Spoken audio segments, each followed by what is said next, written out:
change management is like managing change. Yes. So you kind of, whether it's at a personal level or an organization level, Yeah. you want to, there's something that you want to change. So for me, it is about, first of all, understanding where you are, and then defining what kind of change you want to see. I can give an example.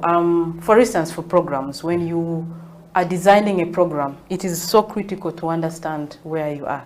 Like what we're doing now in an effort and in a wonderful partnership with Accenture, working together with JICA and the Ministry of Health, is to study what is happening in the health sector and seeing what changes are going to be possible. One of the things that we found in our study, for instance, is that a lot of data is being collected, like every month, every day, Yes. the health workers, especially level 3s, because we're studying level 2 and 3s. Yeah.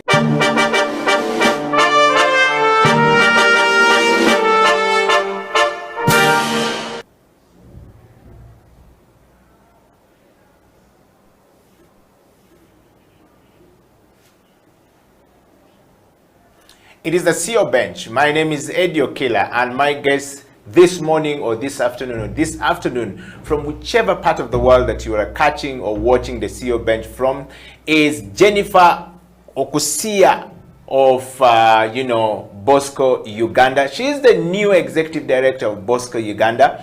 And of course, the name BOSCO is one of the most famous names in Uganda and in Africa. So welcome to the show and welcome to the CEO Bench discussion this morning. Jennifer, we'd like to take this moment to welcome you to the show. How are you, first of all? Thank you. I'm really very well. Great. So the name BOSCO, it's a very famous name in Uganda. How did you guys come up with BOSCO? Actually, the name BOSCO Uganda is an acronym that stands for Battery Operated System for Community Outreach. Okay. Yes, so it is a faith-based organization under the Archdiocese of Gulu. Yeah. We are located in northern Uganda, in Gulu district, and it started in 2007, just at the time, just slightly after the end of the war. Yeah. It started in a way to kind of connect the people in the northern region. If you know very well that time, us who came from the north, it was very difficult to travel. Say from Makerere when I was a student, crossing over to the West Nile region. So it was really, really hard because of the war. In the park, it was always such, how do I say, very stressful moment. You always had fear because of the war that was going on. At that time, the rebels had abducted people. There were many people living in internally displaced camps. So, and there was kind of very little information coming from that side about the facts, what was really going on in the region. And the owners, the founders of BOSCO Uganda, there is a priest called Father Joseph Okumu and a friend from the USA called Gus. They had the idea of establishing ICT centers within the camp, within the internal displaced people's camps, with the idea of connecting, the camps with the world, so that the people in the region are able to express themselves and tell their own stories, and also get to connect with the outside world, so that people get to see what is happening. And if you remember very well, the Archbishop, who is still the one, Archbishop Odama, that time children would sleep on the streets because it was not safe. And you remember the time when he joined them to sleep on the streets. Very young children, as old as 3 years, 4 years, had to leave their homes to come and sleep on the street. So there was a need to share information about what is going on in the region. And also, it was established in a way to enable people speak out about their lives, so that people get to understand really the situation in the context. So BOSCO was established to kind of connect people from one camp to another. So the first connection was in Pabo camp, and then we thought of establishing additional camps, like additional sites in other camps. So using a voice over telephony system. And also I could say that BOSCO and the founders were really visionary in a way that they started having wireless network connection already in the camps, that early. So what we are today is an organization that has now established about 54 ICT centers. These are information communication technology centers in communities, in the rural communities, basically to connect the unconnected, end the digital isolation and enable people, you know, using the internet to reach out to the world, access information. And BOSCO does not only do connection in the communities, yes, but also the organization supports other, you know, NGOs, other organizations, and the Archdiocese, the institution of the Archdiocese, with connectivity. And it is a not-for-profit organization. It's a private, not-for-profit organization. So we don't do it for profit at all, but it is about the community and about extending services to the places where you find the main companies like MTN and others are not reaching, because the northern region, as you know, because of the war, fell behind on many development indicators. So access, even roads, are not very easy. So you find BOSCO Uganda and its network, the wireless network, up to Pabo. You find it in Gago district. You find in really all the Acholi sub districts, and also in Lango. And we've also established some ICT centers in the West Nile. It expanded from connecting people towards also building skills of people, like basic skills on computer, so that people are able to use it, you know, and work. And recently we did some interesting work with Lacho Hospital, trained a number of health workers, tutors, and today, as you know, with COVID, more than ever, digitalization is highly appreciated. It's the way to go, and BOSCO continues to give people skills on basic computer and also connect them so that they're able to, you know, reach out the world and do their work. Wow. Jennifer, what a beautiful story right there. I want to take you back a little bit from a personal point of view. You've talked about BOSCO. Now we understand that it's not the BOSCO, the Katala of the city, but it's really the BOSCO, the Katala of the village or of the community. That's the most important thing about it. I want to take you back to a more personal question. Who is Jennifer Okusia? A simple lady, humble lady. I am a Ugandan, and I'm from Moyo district. My dad is from Moyo, and my mother was from Arua, so she was a Lubara. I'm a Madi.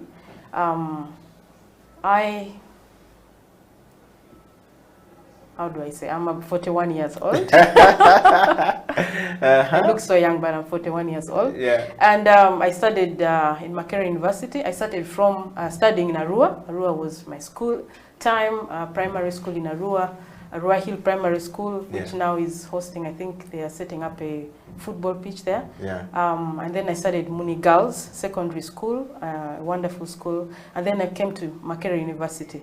So all my life I've been living up in the north in West Nile in Arua, and I studied development studies, bachelor's in development studies from Makerere University. Then after a few years I did my postgraduate in business management, and then I did a master's with Uganda Matters University in development studies as well. So I'm a woman who, I would say I'm a development worker. Very passionate about social development and transformation of lives. Wow. Jennifer, you were nominated to come onto the CEO Bench. The program that you're on right now is called the CEO Bench. The CEO Bench exists to, you know, spotlight people who are on a good leadership journey from self-leadership to community leadership to national leadership and to, you know, infinity leadership, if that exists, which we know it does. But the people who nominated you seems to have to believe that you're doing something good. And so whenever we have nomination to bring people to the CEO Bench, we're looking at their leadership abilities, we're looking at their level of change management, how do they manage change from one place to the next, because you're growing into a ladder, and CEO Bench, you know, shine lights on people who are on the top and those who are either on the top coming down or those who are going to the top. You've recently been appointed as the new executive director of BOSCO Uganda. And I guess that is the reason why there's spotlight on you at the moment. And on the CEO Bench, we want to know from you. We've asked you the question, who is Jennifer, and what is your story like as a person, growing up as a girl child from Arua, from Moyo? I mean, did you ever see yourself where you are today? What was the story like? As I said before, I came from a humble family, a family of 5 people, 5 children. My father and a mother recently passed on. May God rest their soul in eternal peace. Yeah. But I grew up like many other young girls in this country who are from the countryside, not very advantaged with life. My mother was an ophthalmologist, and actually she's a mentor to me because she's one of the first people to come in Arua district in the 1990 to kind of give awareness about eyes, about the eye, the cataracts, and she was able to, operate people's eyes and they were able to see. So my mother was passionate about work, and some of the values I draw today are from my mother. Yeah. She was for me such a model because she really somehow kind of single-handedly raised us. Although I had a father, he was, you call him an electrical engineer. Yeah. And he kind of retired early. So in the early 94, my dad, for some reason, decided to get early retrenchment. So he left the burden of care to my mother. So my mother was raising nearly 5 children on her own. Yeah. I am the third born in the family. Yeah. I had a stepbrother, he's passed on. My elder sister is in police keeping mission now. Myself, and then 2 siblings, a boy and a girl, and then we had a cousin that was with me. But I'm telling this story because as a mother, women, I'm relating so much to women and what they go through, families, what they go through. Yeah. So I had a mother who was doing everything she could do to raise nearly the children alone, although the husband was there. It was hard for us because I experienced also hardship, poverty, and I know what it means. Yeah. And one of them, I remember in the university we had a course called Poverty and Development. I didn't have to study it. I'm like, you know what, poverty. You are the course itself. I'm like, I am the course itself. So this one, no need to study. Yes, so I had to pass it very highly because I understood. Yeah. It was a tough life because, civil service work, the payments, and it was hard to pay school fees for many children. So, well, in short, I had to stand out as a leader already as a child. I was helping my mother in running her clinic that she was using to get some income. So when she's in the hospital, I would take care of the clinic and be like a nurse. So I started that actually by primary school and went on to secondary. But when I reached senior 6, I said, no, this is illegal. I can't do this. So it's a profession and you've got to become a nurse, or a doctor. And I had to leave it. But that in short, we had challenges as far as school fees is concerned. A single parent really, I would say, not very easy to raise it. So, when you're in school those days, you carry yourself as a lady, even on a bicycle. You carry yourself to school, fall on the way as you go with your luggage, but you come back. And so it was a struggle with school fees for us. But one thing that made me think already at that time, I was a leader in various settings. I was an active leader in the youth category, I would say. We had what they call the young Christian students. I was a leader right from secondary school, and I was the head of the section in the school. Even at the district, I was a publicity secretary. And eventually, when I came to Makerere, I was the vice national leader. So in this YCS, I'm saying it because there was so much values that we drew from being... There's leadership instilled in you. So we had so much values. Then we were really like, you had to be, we had themes like models for change. The leader is, you have to go to be a model for change. There were so many values. So what we did was that even in school, you had to identify where are the problems and kind of, as students, try to resolve the problems within the school and outside. But I was also an UNSA chairperson in the school, and also in the district, I was also a leader. And so these things helped me a lot. And one thing that I knew that I said, in our family, we were born on the other side, not very privileged like others, but you needed to work hard to be better. I knew that to be successful, you've got to work hard. And as a woman, I never believed in getting handouts from men or, having a boyfriend or something as as a way of meeting your basic needs. It is very costly. So the only way out was education. And I really did believe, and up to today, I value so much education, that no matter what, education is the way out. And I knew that if I succeed, my siblings will not have to suffer. They had to get education. And that's what I did. As soon as I finished the university and got my first volunteer job as a lecturer. I was never afraid of challenges because you had to face challenges and deal with them. So it built me up. I kind of became very strong, and there is nothing that I would be afraid of. And something that I drew from my early childhood, the motto of the schools, like the primary school. In Erejo, it was saying, I will try, come what may. And then, no, it was hard work pays, actually. Then in Munigals, it was, I will try, come what may. So there's nothing that can defeat you. So you pick up yourself and move. So for girls, I really do believe that even today, when you look at the context we are with COVID, and we hear so many cases of girls getting pregnant, I really want to speak to them that, you know, challenges are there in life, but you never give up. You've got to fight on and really believe in God. But what keeps us moving is that faith in God. When you have God in your heart and you really, really believe in the values that come from, you know, from your faith, it can move you to mountains. It can move mountains from your life, actually. You can actually overcome so much and be what you want to be. So I was a leader, I would say by default or whatever, but I was always in leadership. And I believe that for every problem, there is a solution.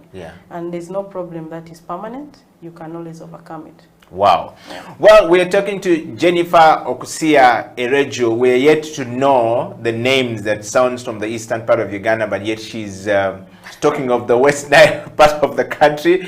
Of course, the West Nile part of Uganda is a part of the country from the northern part of Uganda. If you're watching the show from anywhere across the world, it's a CEO Bench. My name is Okila. Jennifer Okusia Erejo is the new executive director of BOSCO Uganda, an organization based out of the northern part of Uganda. 14 years of doing community work around, and she's been promoted to the executive director spot, and therefore the vote came to us to have her on the show. You've just had the first part of the interview with Jennifer, where we're talking about who is Jennifer, what are you, you know, growing up, what did you want to be, what was it like? We're going to take a break, and when we come back, Jennifer and I will dive more into what excites her as we move towards the discussion about her role as a woman leader, not just a woman leader, taking over from a sport that is usually men, and moreover in the Catholic Church. What a story right there. Stay right there, I'll be right back after the break.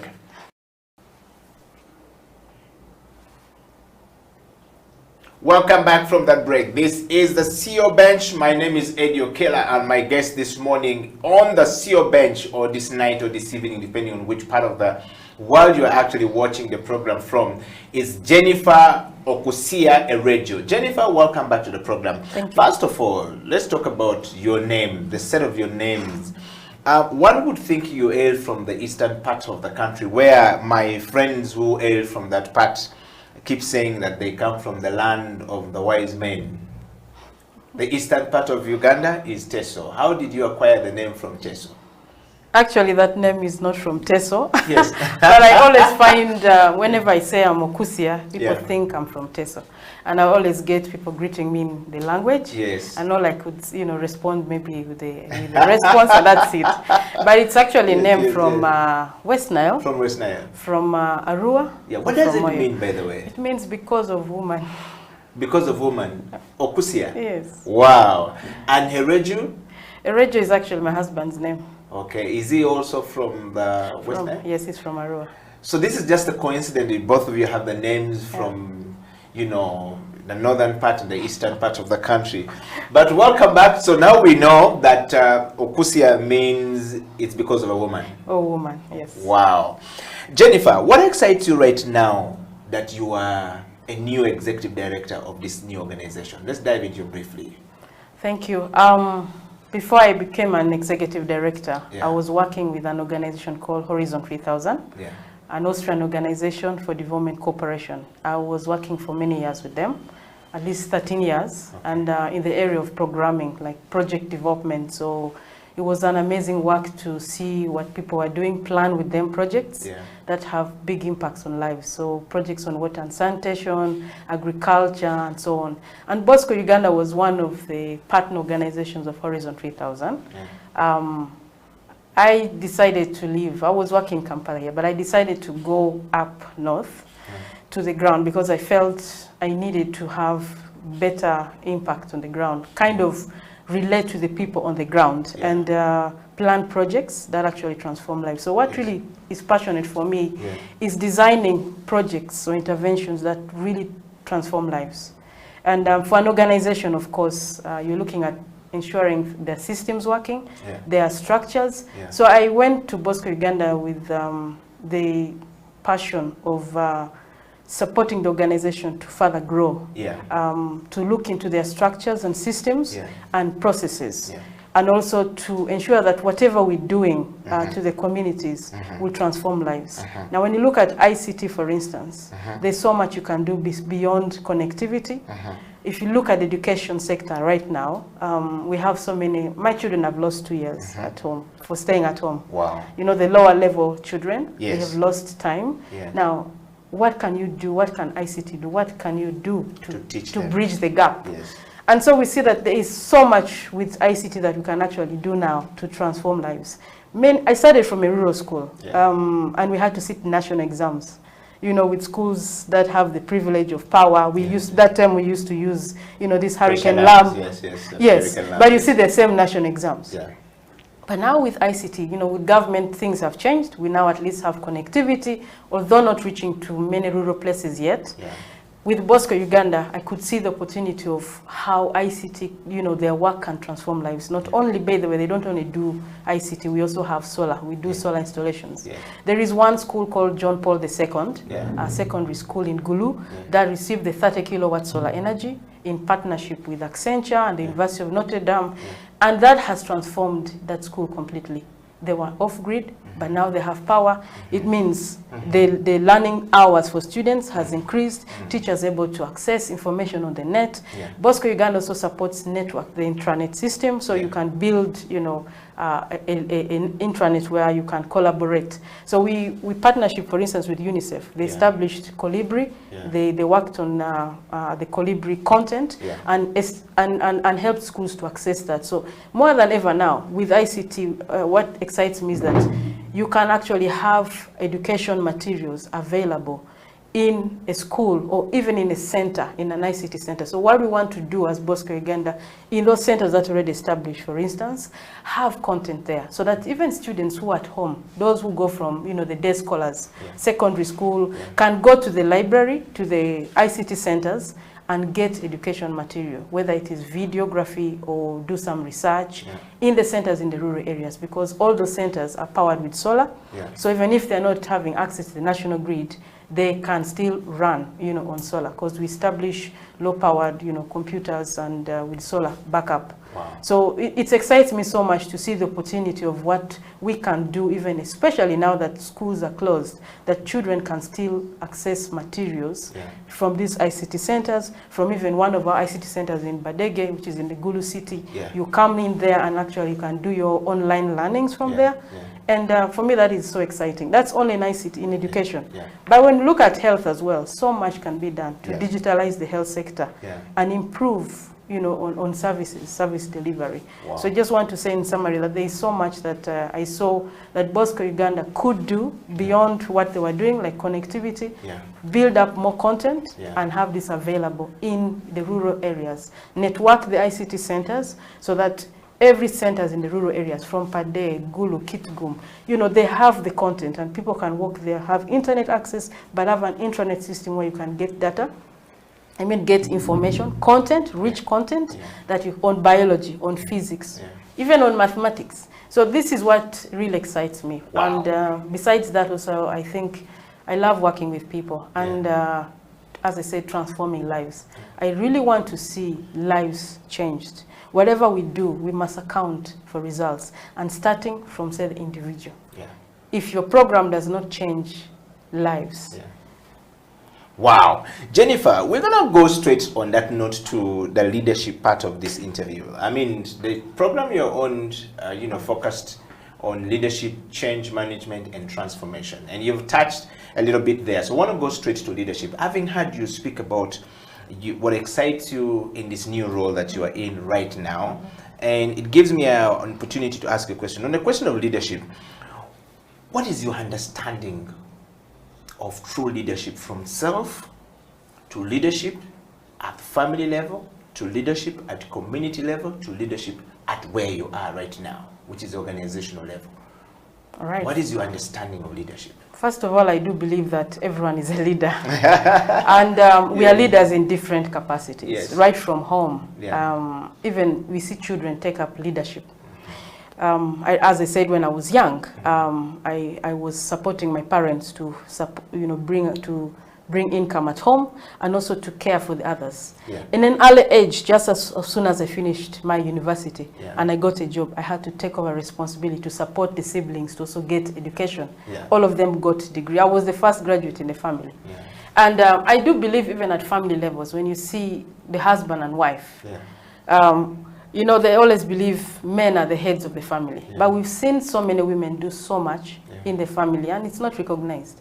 Leadership for me is when you recognize that you have something to offer, when you recognize you have passion to do something, you can inspire others, and you actually are committed to what you do and to the values that you have. I think for me that is leadership. Wow. So the values that carry you right from your childhood to your workplace and even to the society. It's not about how good you speak, it's about the things that you do.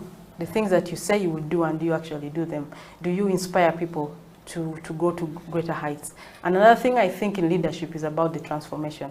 Are you able to leave people behind in a better way? And that is important. Wow. Yeah. Well, we're talking to Jennifer Okusia Erejo. I need to get that name correct. She's the Executive Director of BOSCO Uganda. BOSCO Uganda is an international, or rather a local organization that is going international from Uganda, based in northern part of Uganda. It's been there for 14 years. She's been nominated as our guest on the CEO bench today. And I think that those who nominated her surely had the reason for their vote to bring her to the CEO bench. And Jennifer, we want to say thank you, because the things you speak about are quite very serious stuff. I want to take you to the next question. On that note that you have now talked to us about what leadership is, your understanding of leadership, who is a leader to you, and are you one? If yes, what type of a leader are you, Jennifer?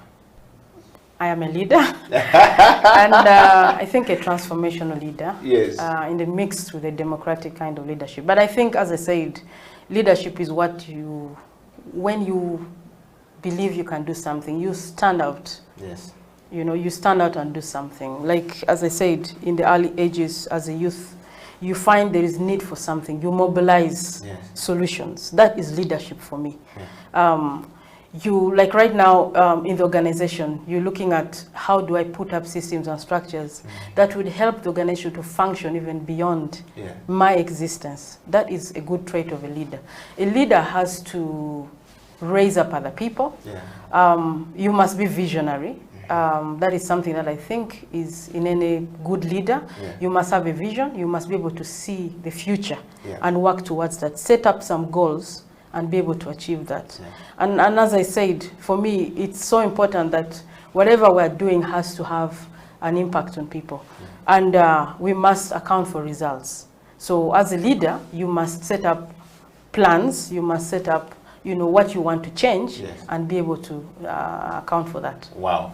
Jennifer, on that note, I want to take you straight to this question. So, we now know you said you're a transformational leader. What type of a leader are you, or will you be at BOSCO Uganda, now that you're going in as the freshest executive director? Moreover, the first female in that organization, taking over from people who have a huge portfolio. I mean, I look at the person that you're taking over from, and I realize that it's not just a simple role that you're going to take, but you're actually taking over a role that requires you to transform that organization and give meaningful lives to those who work in that organization, as well as the communities in that area, and Uganda as a country. Okay, so what kind of a leader will you be at BOSCO Uganda?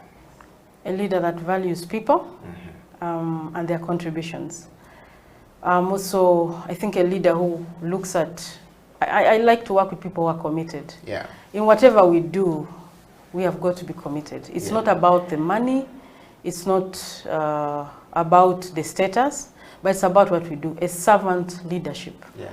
So being on the ground and doing actually the work. I just came from a study that we are doing in the West Nile in the health sector to understand the challenges so that we work on a digital solution in partnership with Accenture that is supporting JICA and the Ministry of Health to look around the digitalization and finding solutions that would help improve information, how do I say, data collection and analysis and decision taking to actually support informed decision taking. And I think that is something I was on the ground. I was driving to some of the locations, the health centers, to be there and see them. So it's not about directing people, but I was on the field with the team, understanding and leading them through the challenges. We had so many challenges, but we had to go through. So you lead by action and lead by example. So for me, it's about being very true. There are values that you cherish, that you carry. Issues around honesty. I'm a very honest person, and I love facts. I love facts. In my leadership, I'm looking at, you know, if you say we've done this, can we account for it? Are we truthful in what we say we have done? And can we actually prove that our activities make a difference? And can we distinguish what we're doing from other contribution and acknowledge what others are doing? So for me, accountability is very critical. Transparency in whatever we do is very, very important. And above all, how do I say, the values that we carry along, integrity, issues around the ethics, these are really very important. I want to see our interventions truly transform lives. If we're saying we're going to a school and support the school, what concretely can we get out? What can they say? What change have we brought to that school? You know, we would love to see people actually speak about that change.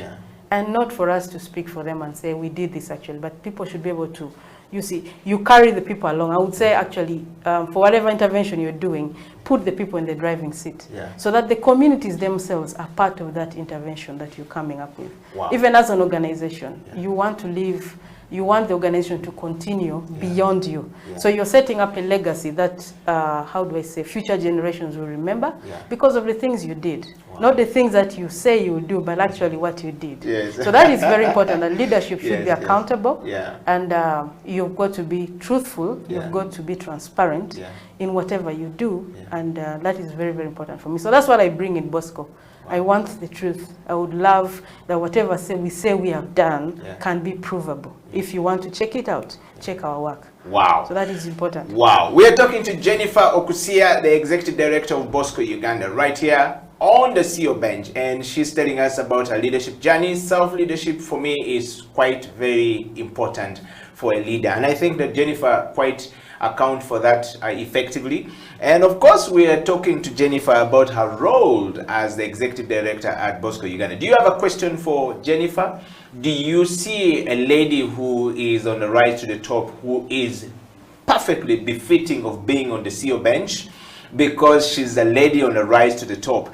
And we're going to take a break, but just before we take a break, Jennifer, I want to ask you one more question to, you know, sum up the leadership part, and then we'll come back and talk about change management and particularly the things that you want to do or you're going to do at BOSCO Uganda. And my question on the leadership, to sum it up, is basically about what is your understanding of leadership at the personal level? Most people don't understand leadership at personal level. They don't know how to separate the two.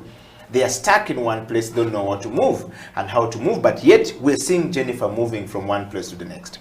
And what is your understanding of leadership at the family level? Most people think that if you're personally very effective as a leader, you are going to be effective at the family level.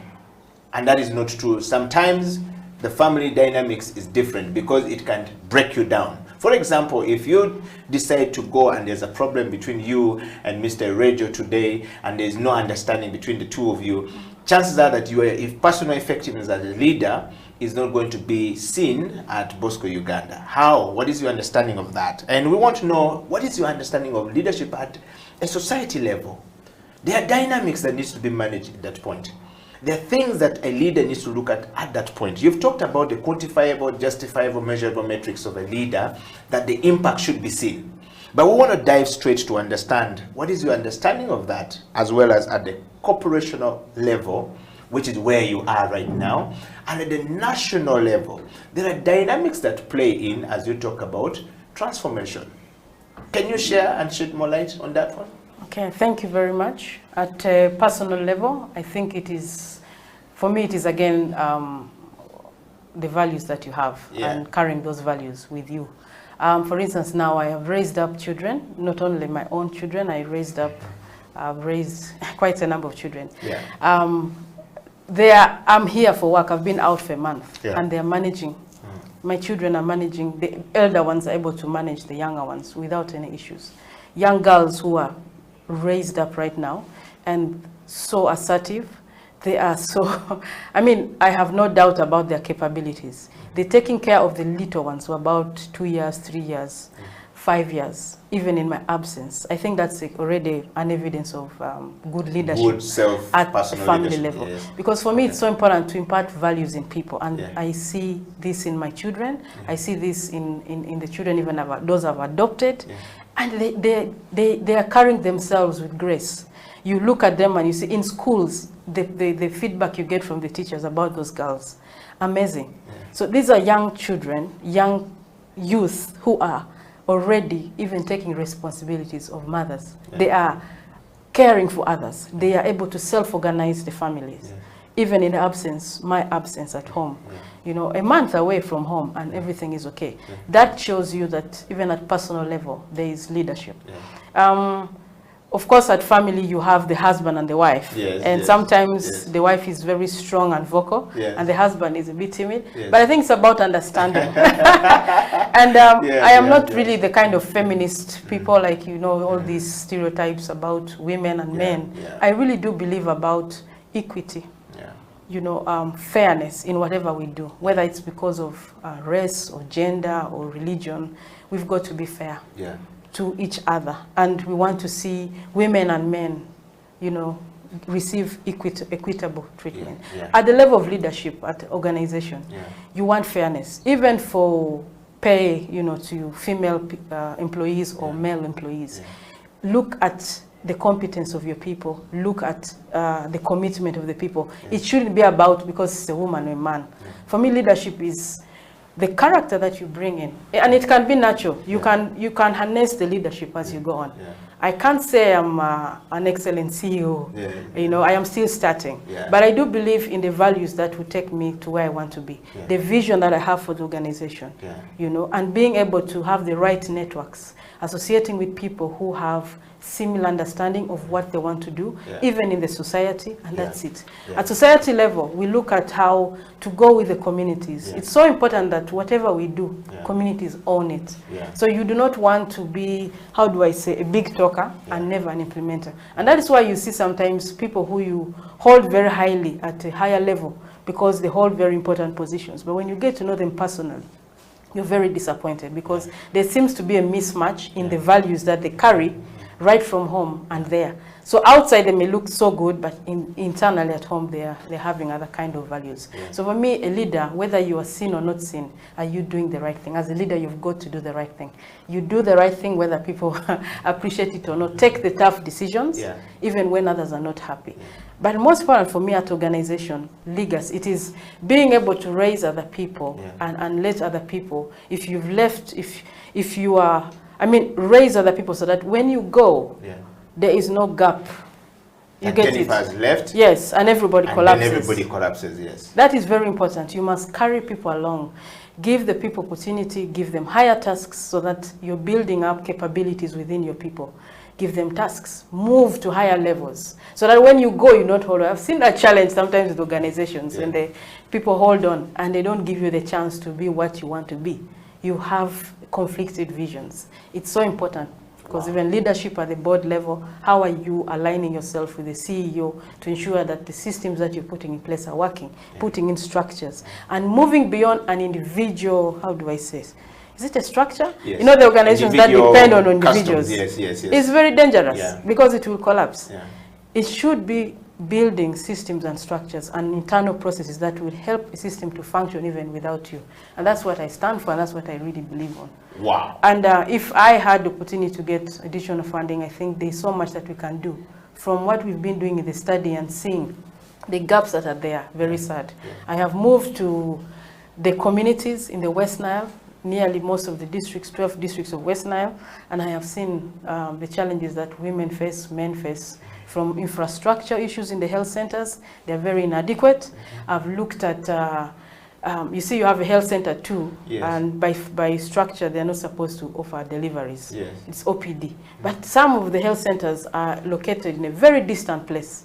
They are the oldest health center in the radius of 10 kilometers or even 20. And people need services, they need health services. So when you see mothers are dying, it's because there's a gap in leadership. What can we do to ensure that we build up institutions, we build up structures, we build up systems that would meet the needs of our people, and that is very important. So whatever interventions we do, we've got to ensure that these are able to transform lives. So if I'm in the health sector, what can I do to change lives? Wow. We're talking to Jennifer Okusia, Erejo.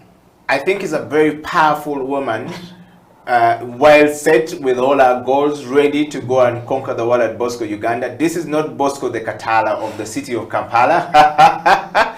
This is BOSCO the Katala of the city of the community in northern part of Uganda. We'll be right back after the break. This is the CEO Bench. It is the CEO Bench. My name is Okila, and welcome back from that break. In the studio with me is the Executive Director of BOSCO Uganda, an organization that deals in ICT management in rural areas in northern part of Uganda. 14 years of existence, and of course the Executive Director, the new Executive Director, the female taking over from a man in a Catholic organization is not an easy place to be. Jennifer, welcome back to the program. Thank you. Thank you. Before we went for a break, you were talking so much about you know, leadership and change management, leadership and transformation, leadership and the things that excite you and the things that you're going to do. I want to take you straight, Jennifer. Change management is our next part of the show, and then we'll go to transformation as we close the show. What is your understanding of change management, and which principles do you always apply when moving out from an organization? That's one. And how do you communicate it as well as manage the expectations to where you're going? Like right now, you've left an organization, you're going to BOSCO Uganda. All right? Your next address is there. How do you manage to tell people you're leaving where you've been for 13 years? And then how do you manage the expectations of where you're going, where you're going to start another journey, most probably another 13 years? And not everyone finds this very easy. Not everyone is able to leave their job to move. Most people are stuck in one place and they're wondering what to do and how to go about it. They don't even know. But yet we see you and we have you here on the CEO Bench as the next Executive Director of BOSCO Uganda. What is your understanding of change management in that regard, in that context? Well, that's a broad theme. I don't know where to start from, but I think change management is like managing change. So you kind of, whether it's at a personal level or an organization level, you want to, there's something that you want to change. So for me, it is about, first of all, understanding where you are, and then defining what kind of change you want to see. I can give an example. For instance, for programs, when you are designing a program, it is so critical to understand where you are. Like what we're doing now in an effort and in a wonderful partnership with Accenture, working together with JICA and the Ministry of Health, is to study what is happening in the health sector and seeing what changes are going to be possible. One of the things that we found in our study, for instance, is that a lot of data is being collected, like every month, every day, the health workers, especially level 3s, because we're studying level 2 and 3s.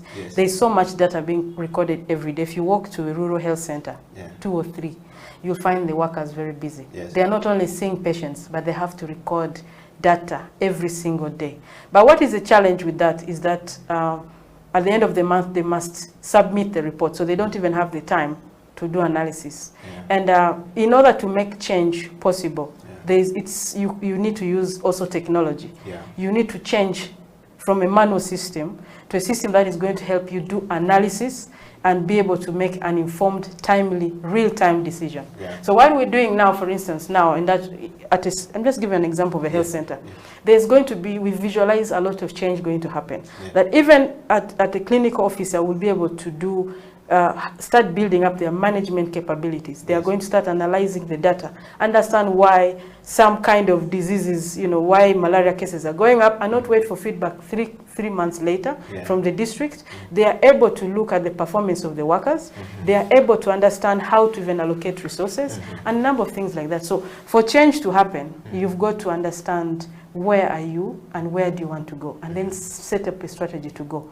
When I left the previous organization, they have never fallen back and said, where are you? And you build systems.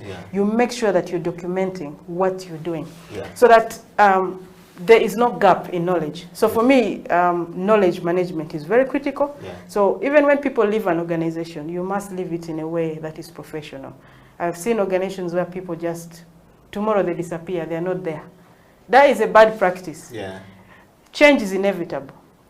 And it must happen because of the changes in the world that we're seeing in terms of technology, in terms of, the circumstances we're in. It's so important that you continuously monitor the environment, whether it is internal or external, and see how to overcome, especially the negative shocks that may come through maybe change of policy. COVID has happened, and people have been, those who didn't want to change, who didn't want to learn computer, have no choice now. Now, they are going to struggle, because they missed opportunities to adopt to the change that is happening. So managing change for me is looking within an organization and seeing what has to change. For instance, the organization culture. If you find a culture of, not only you talk about laissez-faire leadership, but there's also laissez-faire kind of behaviors among staff. You find where you have people leave their coats on the seats. You're waiting for an officer, it is his coat there. It's a Monday. It's a Friday, they are gone. So you're seeing cultures, you're seeing behaviors which need to be changed through the values that you must bring into an organization. So you realize you must set up systems, and you must be tough about some of the changes. Sometimes it doesn't go well for you, but you have to do the right thing. Because if you want to move from here to there, you must have a clear vision, and you must have clear strategies on how to reach there, including punitive measures. It's very important. So for me, in an organization, for instance, to change the culture, it's a big one. Change that culture of where people come at 10 a.m. and they leave at 3. Or people come early and they're actually not doing anything. So a change process could be having a result-based system where you account for results. And you may not like it. But what do? That is what you want to see. You want to be honest, you want to be accountable, you want to account for results, you want to see impact, you want to see changes in people's lives. So that means you've got to do something that even is unpopular, but for the right cause. So for me, managing change is not very easy. You may get the struggles, like your vision may conflict with others. But what do? You stand to what you do. And if you find that, for instance, the values are conflicting with what is there, you can't change something. Move on. Because why would you change your values if you find, for instance, the things that you cherish, and I talk about values, and you're not getting the opportunity to be what you want to be. You go. In leadership, sometimes there are many people I know who are stuck because they feel the name of the organization is what, is popular. There could be good leaders out there, but they are stuck because of reputation of the organization. Yet the world is waiting to see them. They have actually outgrown this space. They have outgrown the space. They are so afraid of change. I am not afraid of change. I move, even if it means taking risks, but for the right reasons, once you check your intentions are right, and you feel you can make a contribution somewhere. Correct. It is good to lose something, but you gain it along the way. So for me, that change has to be well thought. What is it I want to change? How does that resonate around my values? How does it help me? For instance, it was so helpful for me to have more time with my children, which was very difficult in Kampala now because, traffic jam. You lose 6 hours in traffic. You reach home when the kids are sleeping, you leave when they're sleeping. As a mother, for me, that was not something that, it was already conflicting with my values. I had to do something to make sure that I am able to be busy as a CEO, as an ED in work, but still knowing what is going on in my home and making sure that the children are growing up with values, that when you come to my home, you're not embarrassed by what you see there. So balancing, as a woman, it's so tricky, balancing between leadership in the office and even at home. It's not easy, but it is possible to achieve it. So I see many women held behind because they're also afraid.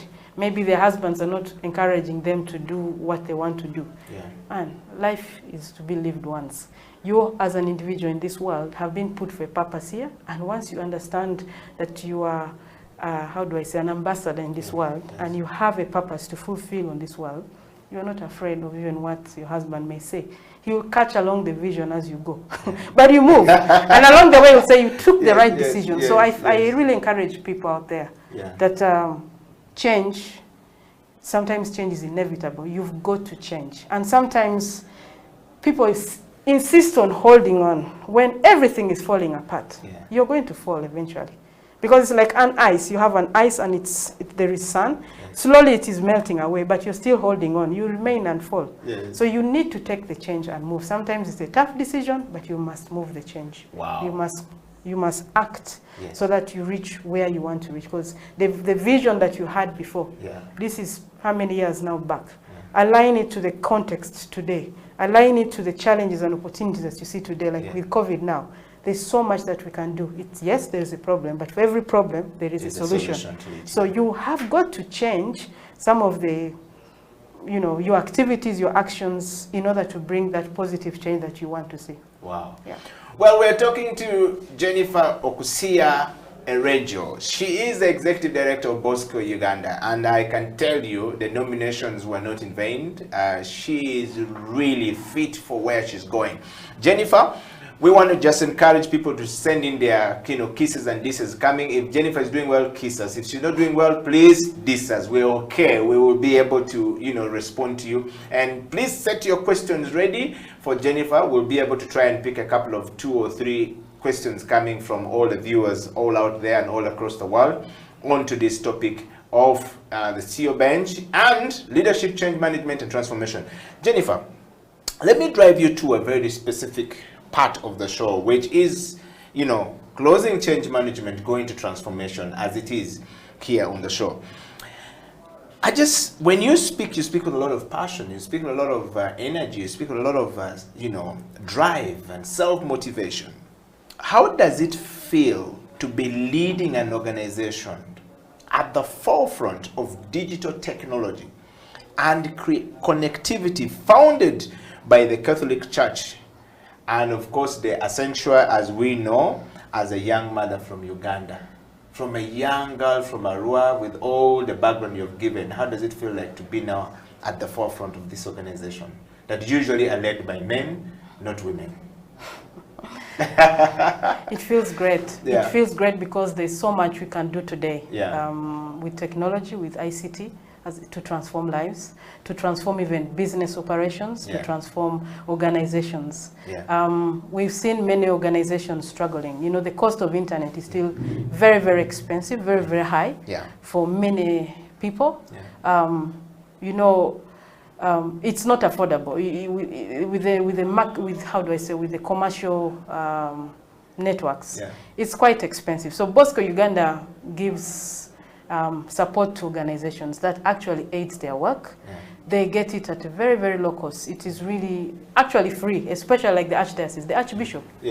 He's supported, he's our father, and he's supported to even live stream. And he's reaching out to the people in this period where there's a lockdown and you can't even go to church anymore. So we're seeing radio stations in the region who are broadcasting using our our platform live to the audiences. So we're supporting other institutions to even achieve their missions and their visions, their goals.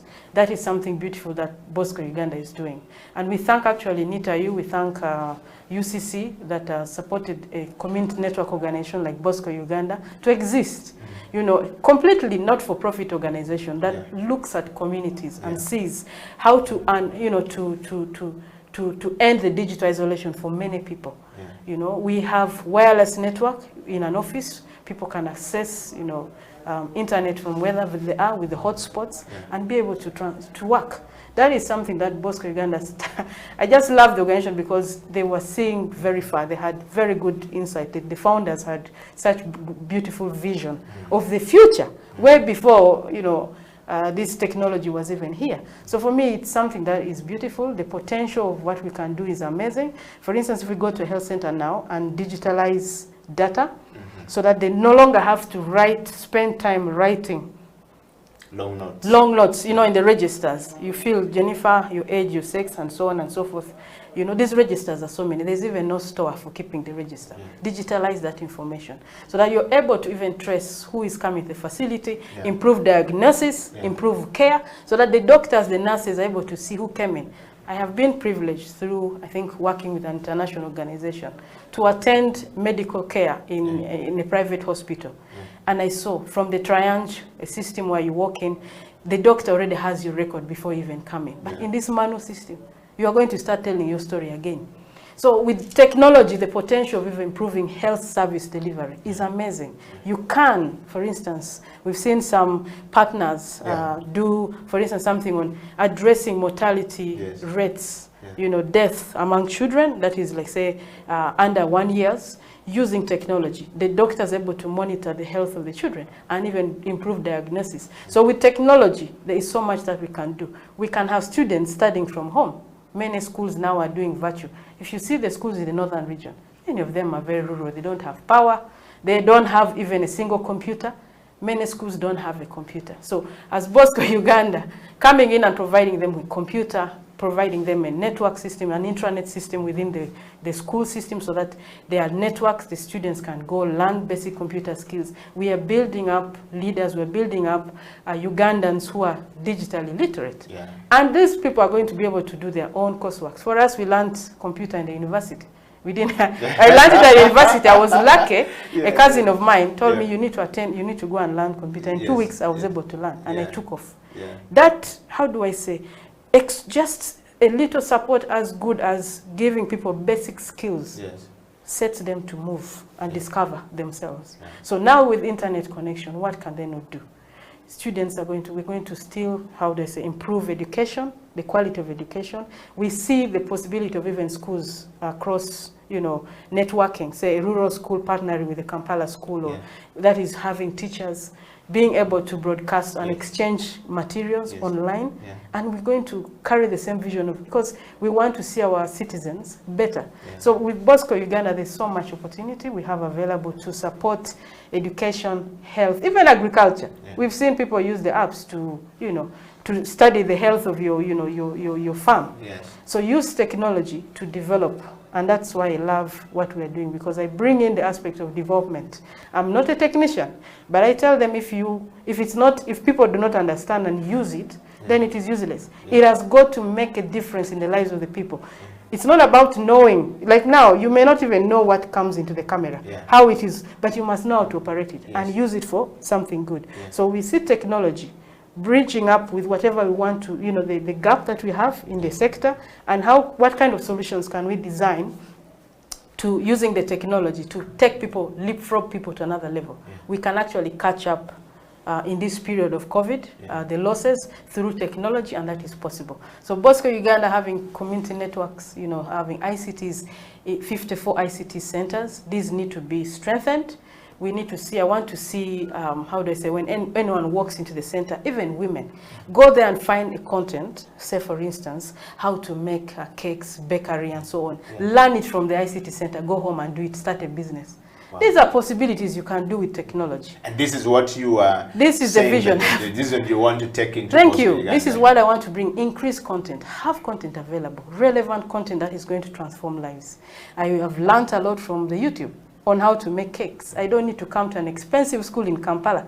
You can use it, technology for it. Just get people exposed towards something and they see the good thing about it and they take off. So we can see that with technology, with ICT, women can transform their lives right from the home. You walk to an ICT center that is near you. Students, even at home, can walk to the center. If you have you know, a wireless system, hotspots available, like in the market in Gulu, we established the hotspots, and the women during the COVID, you can use it to sell, find market prices. Farmers are using it to find prices of, you know, of their products. Network, you know, the possibilities. You open people to the world and take them away from their small world. You know, open them up. People are doing businesses. you know, electronically. Wow. So that's the beauty of BOSCO Uganda. I see so much that can be done. I can see what you're talking about. I can see through it. And I want you to share your questions if you have for Jennifer. But Jennifer, our time is being fast spent, but I want to take you to a more specific questions on faith-based. You are going into a what we call a faith-based organization, and started by church as a church installation and you know, the Catholic faith. What does faith, hope, inspiration, confidence, and success mean to you as a person? First of all, as a leader, as a person going in there as an executive director, especially in the light of consequences and effects of the pandemic COVID-19? I can quickly say that faith is what has made me today, and hope. You know, when you have those challenges, some people have taken shortcuts and they are far. Some are gone, they are dead because of the decisions they took. But having faith in God, prayer is so important.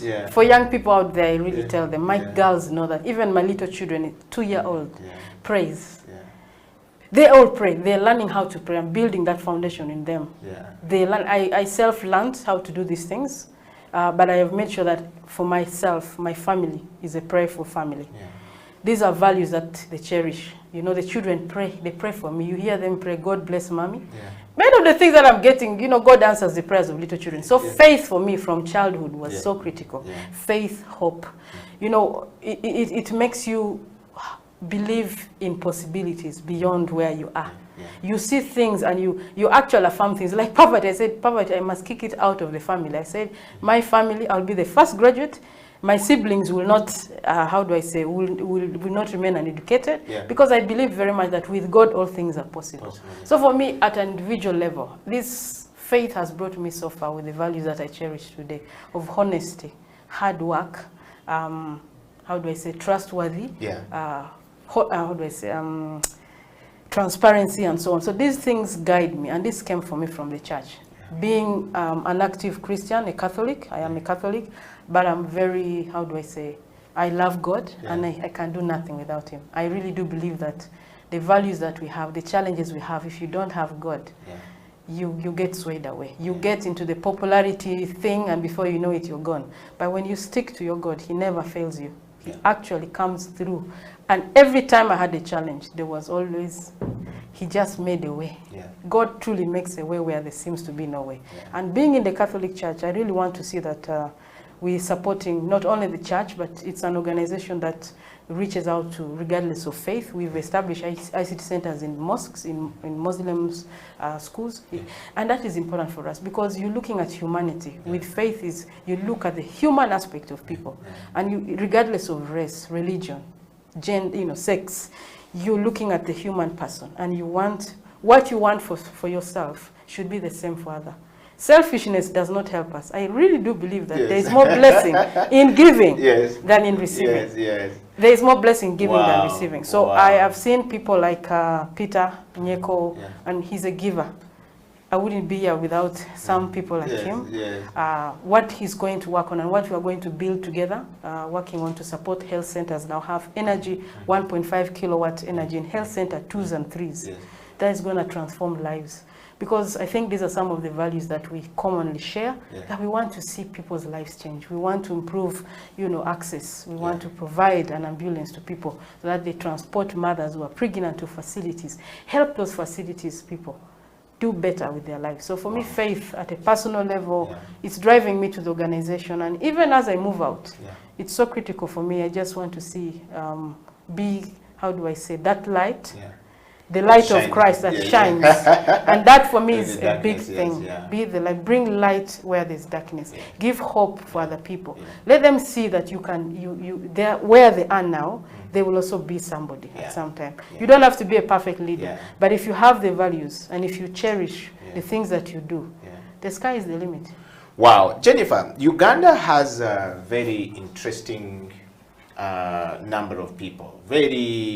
I want to localize this and bring it down to the African context. The African continent have a diversity of many people thinking in a different perspective altogether. The attitude and perception of people are very different.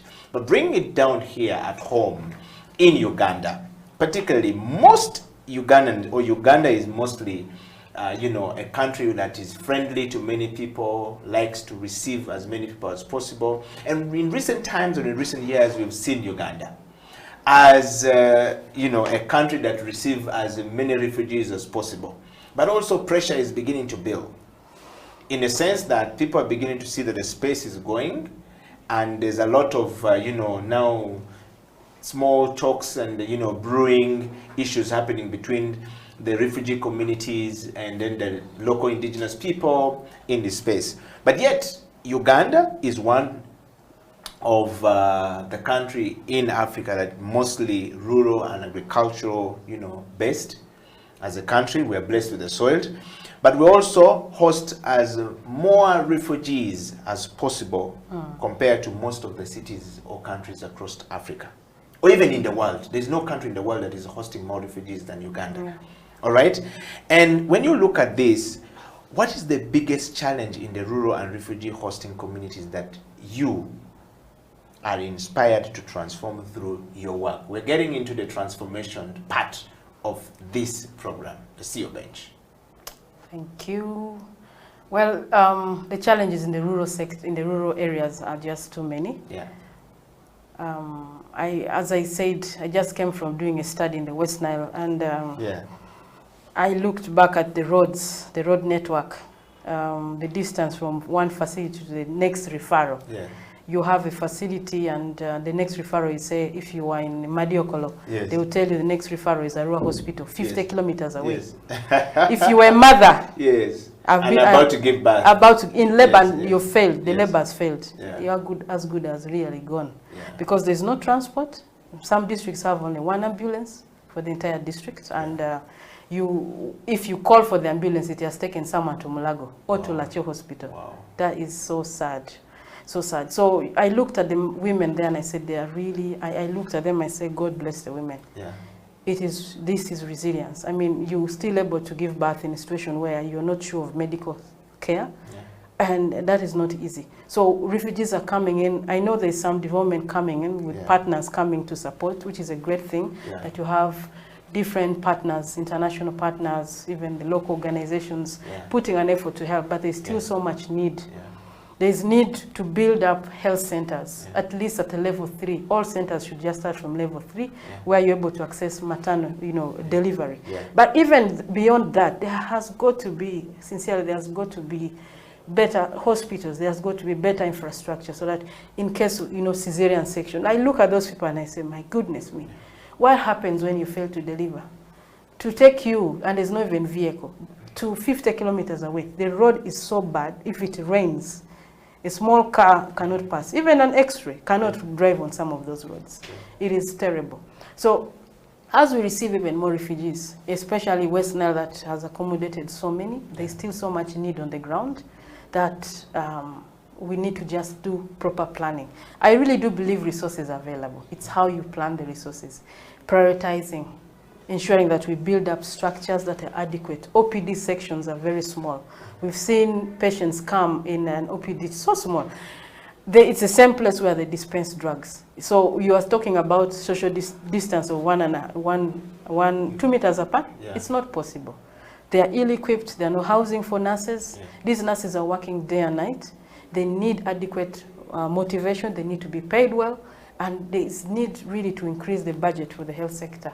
But above all, leadership is important even at those levels, not only at the district, but even at the facility level, to get people to work, but also to be able to support people to do their work. Because these are people who have children.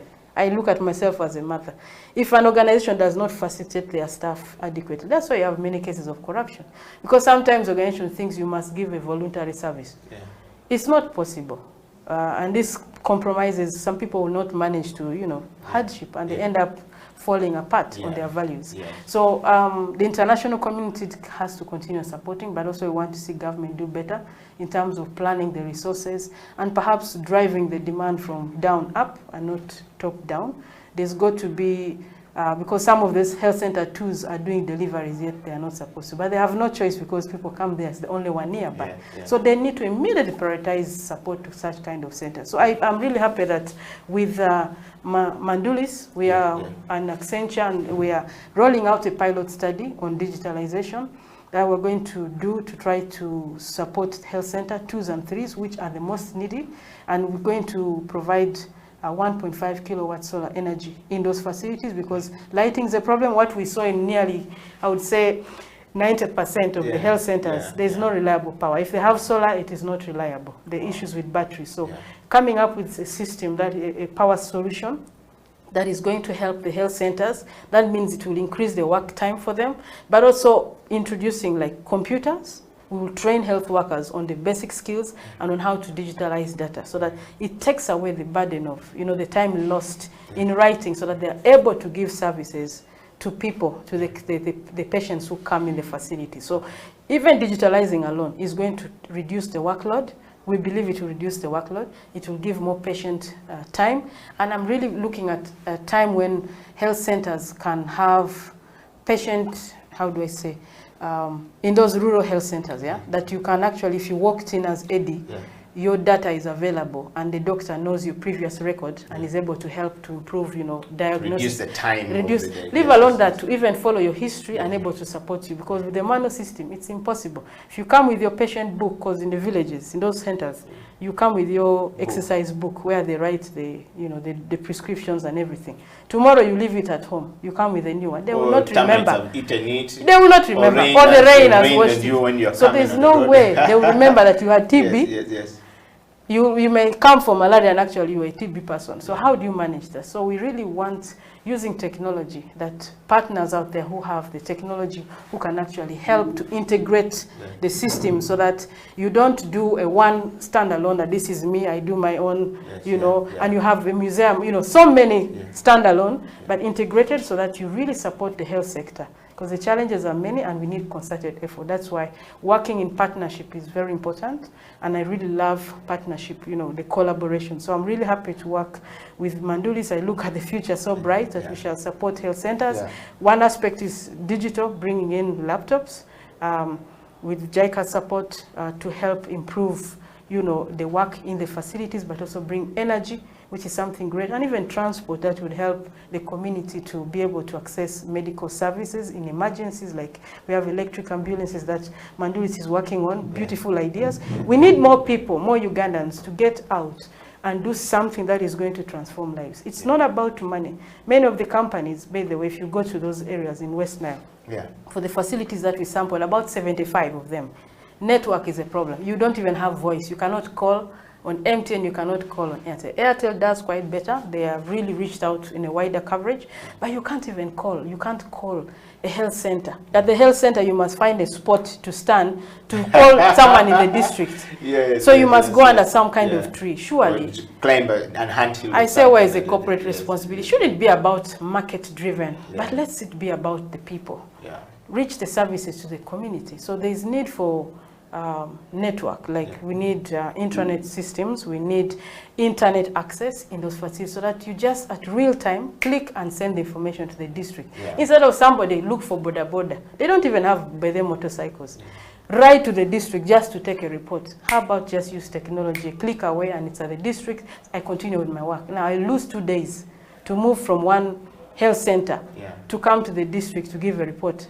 2 days would have done so much to help lives, save lives. So with technology alone, a click away, instant reports to the ministry, even up to Kampala. So there's need for partners to come in and work with BOSCO Uganda, work with the existing partners on the ground to support technology rollout to the health center, so that we improve on services by bringing technology closer, power, energy, and also for these companies, the MTN, Airtel, to really do something as a corporate responsibility, to really target the people and support connectivity. So that we have access. We are happy with NITA, they're doing quite a lot, they have reached the highways, but on the ground, there is a gap. So there's need for partnership on how to bring that internet closer to the people, so that we really support development of the rural areas in health, in education, in agriculture, mention it. Technology is the way to go, and I'm glad to be with BOSCO Uganda and to work with people who are willing to support such change, technology that is going to help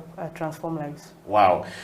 Well, you're hearing, you know, Jennifer Okusia Erejo talk about her journey as the new executive director, you know, of BOSCO Uganda. Again, this is not BOSCO the Katara of the city of Kampala, okay? This is BOSCO Uganda, the organization that looks after ICT in community, you know, in rural areas in northern part of Uganda. I think they have been there for about 14 years.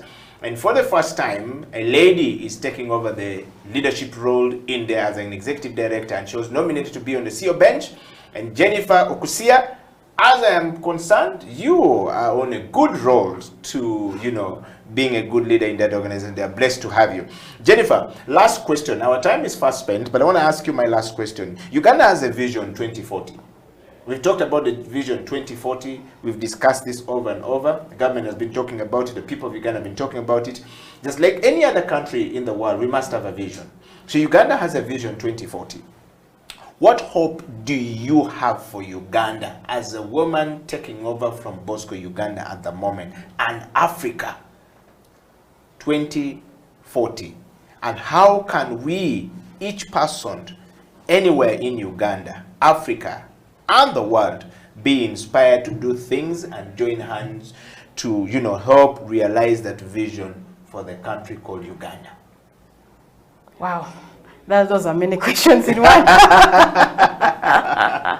Yes. But as a woman, as a mother, yes. How do I say? I stand to reflect on myself as a woman. Yes. And what I want to, the change that I want to see in others. Yes. I want to be an image for women out there who are doing something, who are struggling, and to tell them there is something better. Yeah. I want to be part of working with organizations that are supporting communities to grow, community organizations like BOSCO Uganda, local organizations to build their capacities, strengthen the institutions so that they continue to do the great work they are doing out there. So I want to be a part of that. So I thank APC, I thank Horizon 3000, the organization I worked with, the Austrian government through the Austrian Development Agency. I thank Accenture, I thank Notre Dame University. I thank UNICEF, but the UNICEF did a lot with BOSCO Uganda to reach out to schools. So I am a woman who wants to ensure that whatever we're doing, we are counting for results. That every intervention we do must transform lives. And we want to ensure that people are in the driving seat. The communities, the young people, the youth, that they are on the driving seat. So designing programs with them. As we go out to do studies, get their views. So what we did is to go and actually listen to the different how do I say, actors, players in the whole ecosystem of health, from the district health officers, biostats, in charges of facility, sub-county chiefs, they now call them SAS, the patients even, to get their views. So it's so important that we get the views of the people and the change that they want to see, so that we define that change process and be able to work towards what we want to see. So you asked many questions, so I hope I am answering it. But I really believe that as a woman who wants to see my children and all other children, I'm really so passionate about young people, children, women, men, who working together, whether it's at the family level, work together. Why do you fight? Put your efforts together, put your resources together. I have seen families where the man is working, the woman is working, but it's only the man who is spending the money in the family. What is the money of the woman doing? Why not work together? Because together you can go far. But if you stand as an individual, you're going to fail. So we need people to come together. We need young people out there not to think about money first, but think about what you're passionate about, what change you want to contribute to. This is to what 2040 Commit yourself towards that vision. Commit yourself towards digitalization. Commit yourself towards projects that make an impact. Government Uganda has great plans, but we all know always the challenge is the implementation. But if you are an institution, if you are the leader of an institution, and you have the resources, why not commit those resources to what it was intended to be? That's it. If all of us made that contribution honestly and account for what we do, we will have change in this country. We shall develop this country to the vision. So let's stop talking, but walking the talk. Wow. Let's put resources down, whether it's financial resources, it is time that you spend to work. Commit yourself to it. If it is finding the right staff to the organization, please find the right people, not because he's related to me or not, or is from that tribe or other. Find competence, find committed people, work together and achieve what you want to achieve. That for me is very important. And we shall reach the vision 2040.